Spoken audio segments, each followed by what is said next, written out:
शीशे में दिखा को मानो, बीका जी को मानो, मुझे मानो, ग्राहक साहब को मानो, किसी संत को मानोगे।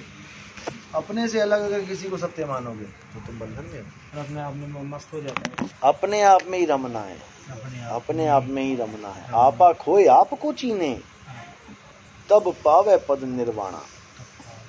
साहिब एक वाणी वो भी तो है ना, काल जो पीछे पीसना, हाँ, और जोरा है पनिहार, और ये दो असल मजदूर है मेरे सतगुरु के दरबार। हाँ, ये वही बताया गया ना। देखो उनको कैटेगरी बता दी उनकी कि जिसको दुनिया भगवान मान के पूज रही है, मैं हमारे मालिक के तो मजदूर हैं ये, हम इनको क्या पूजें, क्योंकि हमारे परमात्मा का तो ज्ञान ही बिल्कुल नहीं आ रहा है इनसे। हमारे यहाँ ना तो कोई काल की पूजा है ना माया की पूजा है, हमारे तो अपने सत्य स्वरूप की पूजा है। और साहिब का वास तुम्हारे स्वरूप में है, सत्य स्वरूपी नाम साहिब का, सो निज नाम हमारा।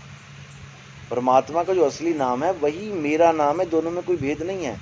और जो इसको भेद समझता है, इसका मतलब वो उसकी अंतर की दुविधा खत्म नहीं हुई।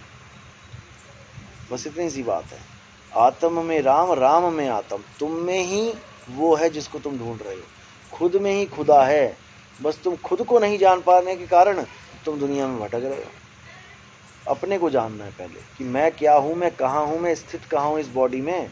सारे अंग पता है मुझे मेरी बॉडी के कहाँ कहाँ पे हैं, लेकिन क्या मुझे अपना आत्मा का पता है कि मेरी आत्मा कहाँ है। हम टीचर से पूछते हैं, टीचर हमें बचपन में पढ़ाता है, बेटा this is nose, cheeks, eyes, hair, ये सब पढ़ाता है। लेकिन कभी टीचर ने बताया कि बेटा ये तुम्हारी यहाँ पे आत्मा होती है, देयर इज योर सोल। बस यही तो चाहिए, जो चाहिए था वो बताया नहीं, और जो नहीं चाहिए था वो पकड़ा दिया। अब गुरु क्या करता है, आत्म ज्ञान देता है आपको कि आपकी सोल कहाँ पे है, आपका स्वरूप कहाँ पे है और आपका ध्यान कहाँ पे है। क्योंकि स्वरूप से ही ध्यान बिछड़ा है, स्वरूप से ही ध्यान बिछड़ा है। अब ध्यान को स्वरूप में ही लेके आना है। बस दो काम करने हैं आपने, जो चीज़ बिछड़ी हुई है उसको वापस मेल लेना है और आपकी मुक्ति हो जाएगी, और किसी चीज़ की जरूरत नहीं पड़ेगी आपको। साहब जैसे आप बता रहे थे कि जैसे प्रकाश नजर आता है या आवाज़ सुनाई देती है, उसको ध्यान नहीं देना है। अगर उसकी तरफ ध्यान देने लग जाएंगे तो सिद्धियाँ आ जाएगी। 100% आ जाएंगी, 100% आ जाएंगी। क्यों? बिल्कुल आएंगी, क्योंकि यही तो काल का जाल है। यही काल, सबसे पहले तो वाक सिद्धि आएगी। जो आप बोल दोगे ना वो सही होने लग जाएगा। याद रखना, सबसे पहले वाक सिद्धि का वार करता ही है। जो बोल देंगे सही। हाँ, जैसे कोई आ गई, बाबा जी ठीक कर दो, बड़ा बीमार हो, जा बच्चा हो जाएगा। अब जो बच्चा हो जाएगा ना, ये हो गया, फिर वहां से फिर तुम्हें प्रसिद्धि मिलनी शुरू हो जाएगी। वो 1-10 को लेके आएगी, अरे बाबा जी के मुंह से एक बार हो गया, निकल गया, हो गया। वाक सिद्धि में उलझ जाओगे। उसके बाद और भी सिद्धियां हैं, उसके लिए थोड़ा और करना पड़ता है, लेकिन शुरुआत में वाक सिद्धि मिलती है और दूरदर्शिता मिल जाती है। यानी कि तुम्हें 2 दिन बाद का, 3 दिन बाद का जो होने वाला है वो आभास होने लग जाएगा। तुम्हें पता लगने लग जाएगा कि इसके साथ क्या होने वाला है। तुम्हारे मन में अपने आप ख्याल आने लग जाएंगे, कनेक्शन जुड़ जाते हैं। जैसे रेडियो है तुम्हारे पास, अगर तुमने सही सिग्नल लगा दिया तो वहाँ की न्यूज़ यहाँ आने लग जाएगी। बस ऐसी सिद्धियाँ होती हैं, समझ रहे हो। वो खबर तुम्हें आगे की यहाँ पता लगने लग जाएगी। सार शब्द प्रकट होगा तो फिर ये सब खत्म। सार शब्द का मतलब है कि तुम्हें अपने अलावा किसी और चीज का ज्ञान ना रहे, बोध ना रहे। और जैसे साहब, जैसे मान लो कि ज्ञान करना चाहें कि जैसे अमेरिका में क्या हो रहा है बैठे बैठे, नहीं, फिर वो ब्रह्म ज्ञान में आ जाता है। उसकी क्लासेस अलग हैं। वो है विवेकानंद के गुरु वाली। वो बैठा बैठा बता देता था विवेकानंद को, तू आज यहाँ लेक्चर दे रहा है, तू आज ये कर रहा है, तू वो कर रहा है। वो उसी को सतगुरु मान के भाग के वहाँ पे चले गए। वो यही करते थे। वो एक तरह से क्या बोलते हैं उसको, टेली बोलते थे। हाँ, वो उसके ध्यान के द्वारा वो सब देख लेते थे। सूक्ष्म शरीरों में ट्रैवलिंग करते हैं ना ये लोग, तो वो दिव्य दृष्टि। हाँ, ये अमेरिका तक ट्रैवल करके चले जाते थे बिना जहाज के। ट्रैवलिंग, हाँ, ट्रैवलिंग करते हैं ना, ये एस्ट्रल वर्ल्ड में ट्रैवलिंग करते हैं सूक्ष्म शरीरों से निकल के। क्योंकि कई वक्त इसी असमंजस में है कि जैसे सार शब्द प्रकट हो जाता है तो उसके बाद में सिद्धियां तो आनी चाहिए। नहीं भाई, ये पास भी आई थी, कबीर साहब के पास, इनके पास पहले से थी। जब पहले भक्ति करते थे ना ये लोग काल भगवान की, यानी कि गलत भक्ति करते थे, तो इनके पास पहले से, मदन साहिब के पास भी तो थी। मदन साहिब के पास अष्टांग योग सिद्ध थे वो, लेकिन तब सार शब्द नहीं था इनके पास।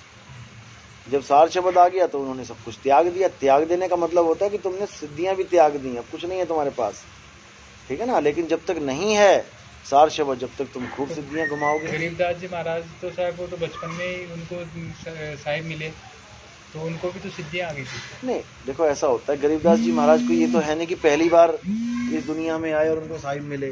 पिछले राजू नरकम इसीलिए बोला है, हमारे हर जन्म के साथ हमारे पिछले जन्मों के संस्कार जुड़े रहते हैं। हमें सिद्धियां मिलनी है या हमारी बर्बादी होनी है, हमें मान मिलना है या हमें अपमान मिलना है, ये सब तुम्हारे पिछले संस्कारों का खेल है, सब का सब। तो साहब कई भगत मिलते हैं, जैसे जय गुरुदेव वाले भी मिलते हैं, उनसे आप चर्चा होती है तो वो यही कहता है कि भैया लिखा होगा तो गुरुजी मिल जाएंगे और पार हो जाएंगे। वही बात है, लिखा होगा तो ये बिल्कुल सही बोलते हैं, लिखा होगा, लेकिन परमात्मा ने हमें आंखें क्यों दी? वो भी कहता था तुम चलोगे तो सड़क पार हो ही जाओगे, आंखों की क्या जरूरत है? अगर लिखा होगा तो हम बिना आंखों के पार हो जाएंगे, लेकिन प्रयत्न ही नहीं करते साहब। यही तो मैं कह रहा हूँ। अब लिखा है कि आज खाना मिलेगा तो तुम घर से निकलो ही मत, काम पे लिखा होगा तो मिल जाएगा, लेकिन फिर भी हाथ पैर तो हिलाते हो ना भाई। इसलिए परमात्मा ने विवेक बुद्धि दी है तो इसको यूज तो करना है ना। हमें क्या बताया जा रहा है, कहाँ जोड़ा जा रहा है, अगर हम विचार नहीं करेंगे तो इंसान चोले में आने का फायदा क्या होगा? कोई फायदा नहीं।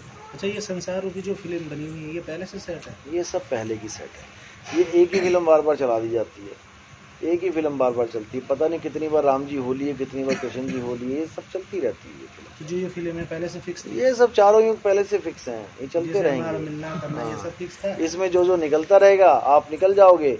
जैसे रामलीला पहले से फिक्स है, हर साल होती है ना, लेकिन राम बदल जाते हैं हर साल, रावण बदल जाता है, लेकिन रामलीला फिक्स है। अब जैसे मान लो मुझे इस फिल्म से आप इस जन्म में से मुक्त हो गए, अब किसी और को आपका रिपोर्टर का वो मिल जाएगा अगली बार। और कोई और बैठा होगा यहाँ पे, सोच रहा होगा भैया मेरी मुक्ति कब होगी, जैसे अब आप सोच रहे हो।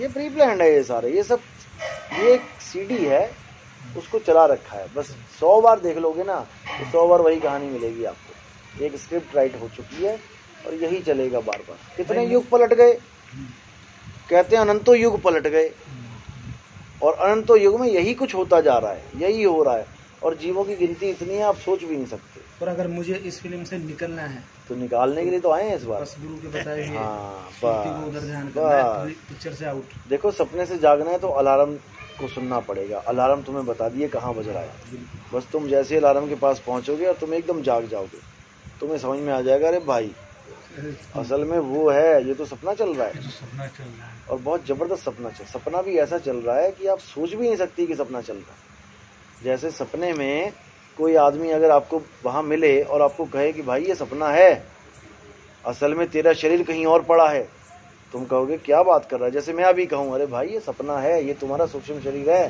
तुम्हारा शरीर तो वहां पड़ा है, तुम कहोगे क्या बात कर रहे हैं यार, ये शरीर है मेरा। जबकि यहाँ से अभी जागोगे तो वहां पहुंच जाओगे अपने आप। बस ऐसे ही हम यकीन नहीं करते हैं कि ये सपना है, इसीलिए उलझे पड़े हैं। सपने में ही गुरु मिल रहा है, और जो सपने में जो चीज मिल रही है वो तुम्हें जगा नहीं सकती। तुम सपना देखो वर्ल्ड वार का, 50,000 बम फेंक दे वहां पे सपने में, तुम जगोगे नहीं, क्योंकि सपने की आवाज तुम्हें जगा नहीं सकती। सपने की आवाज सपने तक ही सीमित रहती है। अलार्म बजता है वो सपने को चीरता चला जाता है अंदर तक। जब आप सोते हो ना, और जब अलार्म बजता है वो तुम्हारे सपने को चीर के तुम्हें खींच के ले जाता है कि उठ 4 बज गए हैं। कितना ही गहरा सपना देख रहे हो तुम। अलार्म जगा देता है, अलार्म तो जगा, वो जा सकता है अंदर तक, क्योंकि वो शब्द रूप है, वो भी तो शब्द रूप है ना, वो भी शब्द है, जा सकता है वो अंदर तक। ऐसे ही शब्द गुरु है, वो हर सपने के अंदर जाके तुम्हें खींच के ला सकता है, इतनी ताकत है उसमें। लेकिन तुम सही जगह सुरत रखो, बस ठिकाना से सपने में मत लगा देना ये सब सपना ही दिख रहा है। गुरु जो दिखे सो माया, आपने बता दिया हमारा काम, बस उससे चूक गए तो आ गए, बस ये समझ लो, उससे चूक गए तो आ गए, चूकना नहीं है बस, और कुछ नहीं करना, चूकना नहीं। चलो बहुत बोल लिए, थोड़ा पानी पिला दो भाई। बाबू ये पता कैसे लगता है इसका?